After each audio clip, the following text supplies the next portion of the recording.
Welcome back to the Vandy 24/7 podcast presented by the Wash House. I'm Joey Dwyer here in Cleveland as Vanderbilt has wrapped up its media day and open practice at the NCAA tournament for the first time since 2016-2017.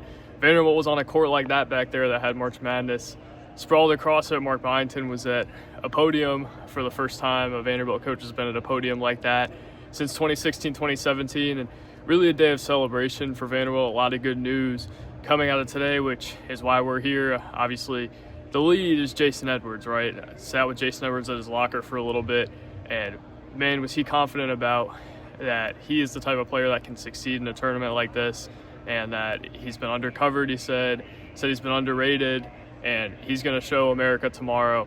It didn't say he could show America tomorrow. He said he would show America tomorrow.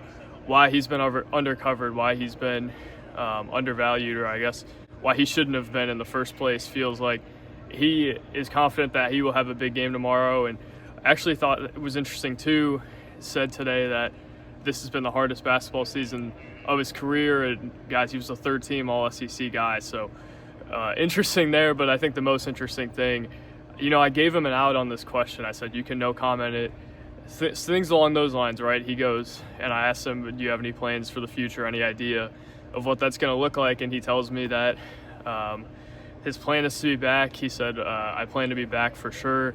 And I do think there's a little wiggle room there to where it's not a full-on return, where there's still room to where if he's not getting paid his value, then he could head out. But he said he's going to talk to the staff. He's going to talk to the rest of the guys. And I think it's time to worry about that after the year for now. That was a pretty significant quote from him, I thought, today. And if you want the whole story, go on the Vandy 24/7 site for all his comments. But two other stories, MJ Collins, Grant Huffman, both were full participants in shoot-around today.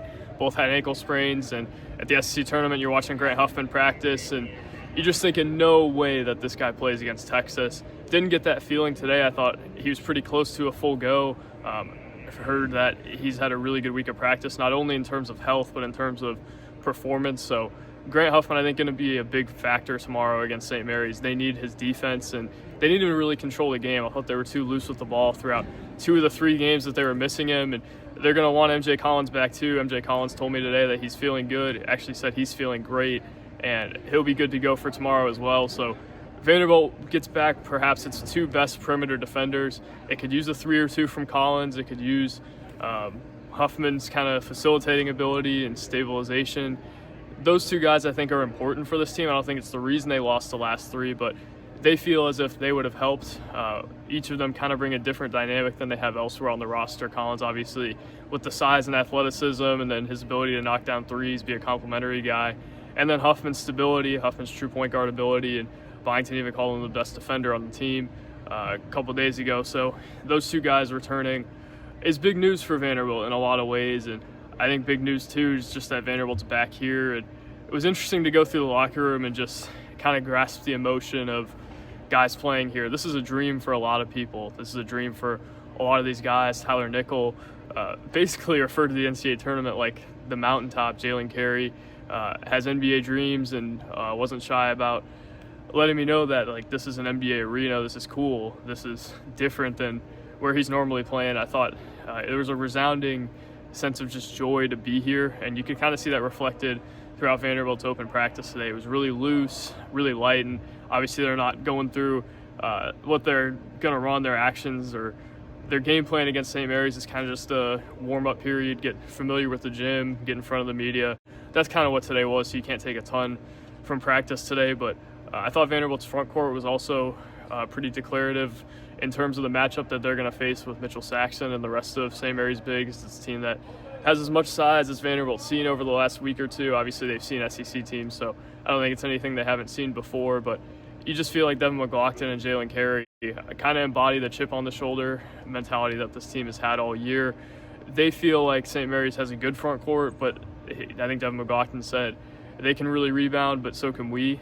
And I think they're going to go into this game not wanting to back down from that front court. So I thought that was an interesting note. But again, the big one, Jason Edwards, right? If Jason Edwards is true to what he said, and he did leave himself wiggle room, I don't know that that's necessarily a lie. If he doesn't come back, he could say he plans to come back, and then tomorrow the plan changes. But I generally think that is a great building block for your offseason, and that also means that you have the NIL capability to pay him what he wants. Obviously, he's in the market for a big deal. That's no secret around these parts. I think that's one of the worst kept secrets around Vanderbilt's program is that Jason Edwards wants a big deal.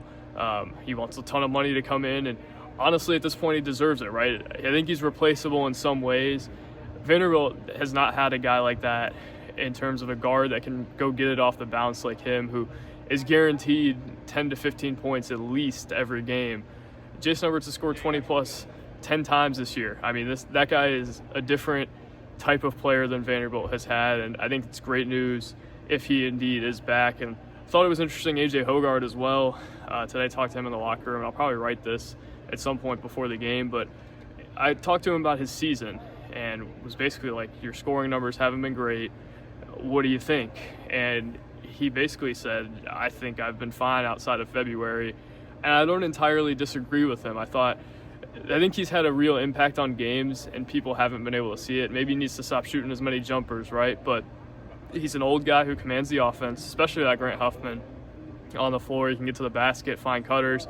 Chris Magnon has really learned how to play off of him, it seems. So I think that's a story, too, in that Hogard, in some ways, I thought he was going to be like, man, I could be making more shots, things along those lines, but seemed happy with the way he's played down the stretch here. And I don't know that that's the best thing ever, because I think you kind of want the Jason Edwards mentality of like, man, I've had a bad year and I had 17 points a game. I could be a lot better. But Hogard, I think, has a point in that he's done so many things that are irreplaceable across this roster. Mark Byington talked today. I actually wasn't in there. I was in the locker room talking to Edwards, but I thought he was very complimentary of St. Mary's, and obviously that's not off-brand for Byington, but feels like Vanderbilt does know what they're getting into here. I think they got scared off by Drake the first time a little bit, to where they're playing against a team. It doesn't have as much athleticism. It doesn't have the profile of an SEC team, and they come in and beat Vanderbilt. So it's going to be a big test tomorrow. I think it's going to be, again, that we're going to see how seriously Vanderbilt is taking the St. Mary's team. They fully seem to expect to be able to win this game, though, and that's what I'm looking at is, like, can Jason Edwards deliver upon his word where he has a big game tomorrow? Can AJ Hogard get in the lane? And bigger than all, can they move it a little bit more than they have in the past? I think I brought the stat up this morning on the live show. If you haven't watched it, check it out, or check out one from a couple days ago. But 2-8 in games where Edwards has had 20-plus points. And I think in an ideal world, Edwards is going for like 18, and then you got Hogard with 10, you got Nickel hitting a couple shots, you got McLaughlin making a couple shots. I think that's what you're really hoping for, rather than, man, Edwards has 26, and like the Drake game, nobody else has really scored. Nobody's efficient, everybody's turning it over. This game is one that cannot be won by one guy. Maybe Edwards could have done that against TCU, who Vanderbilt was able to get up and down against more. And I thought it was interesting, too, Mark Byington said, St. Mary's wants to slow it down, and you're going to have a hard time speeding a team up. It's easier to slow a team down than speed a team up, which I thought was an interesting point. So Vanderbilt going to have to really value possessions tomorrow, going to have to really rebound, or at least fight to rebound, going to have to move it and can't turn it over, right? So big game for Vanderbilt tomorrow. I thought media day was overwhelmingly positive, which, you know, it generally is unless you've got a Grant Nelson type injury like Alabama has. Vanderbilt seems to be motivated. It was motivated for that Texas game, but I think this is more of a healthy motivation, to where it's like people are doubting you and you want to go prove them wrong, rather than, oh no, we're in desperation but we have to win, right? Everyone's back is against the wall now, and I think Vanderbilt is kind of feeling that as well, rather than maybe panicking that they won't be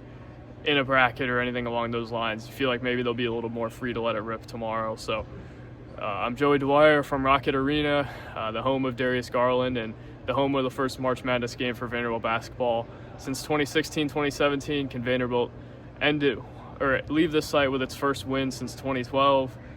We'll see, but a historic time for Vanderbilt basketball in the program's history, at least in recent memory.